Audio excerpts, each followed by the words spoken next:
గంజాయి బ్యాచ్ రెచ్చిపోయి తెనాల్లో మొన్ననే కానిస్టేబుల్ మీద దాడి చేసినటువంటి అంశంలో ఆ రౌడీ షీటర్ అనుచరులకి నడి రోడ్డు మీదన కోటింగ్ ఇచ్చారు పోలీసులు.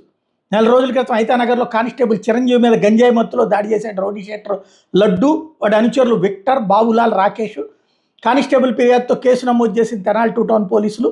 అక్కడ ప్రధానంగా ప్రజల్లో చర్చకు వచ్చింది అంటే పోలీసుల మీదే దాడి చేసే స్థాయికి వీళ్ళు ఎదిగిపోయారనాలా, లేకపోతే అక్కడ శాంతి భద్రతలు దిగజారిపోయాయి అన్నారా అన్నటువంటి ఫీలింగ్ వచ్చింది. దీంతో ప్రజల్లో ధైర్యాన్ని పెంచడానికి శివమణి సినిమాని ఇక్కడ రిపీట్ చేశారు. జనం మధ్యలో చావ చితక బాధటం. విక్రమార్క, అలాగే ఇది విక్రమార్క సినిమా గుర్తుంది కదా, అక్కడ రైల్వే స్టేషన్ దగ్గర నుంచి బయటకు రాగానే బెదిరించే వాళ్ళని పట్టుకుని చితక బాదినటువంటి అంశం ఇప్పుడు అదే ఇక్కడ పోలీసులు చేసినటువంటిది. తద్వారా పోలీసులు సాధారణంగా దీని మీద ఏ మానవ హక్కులో పౌర హక్కులలో మాట్లాడకుండా ఉంటే బాగుంటుంది. ఎందుకంటే ఇట్లాంటి రౌడీ షీటర్లకి ఈ తరహా బాధుడే కరెక్ట్ అయినటువంటి అంశం.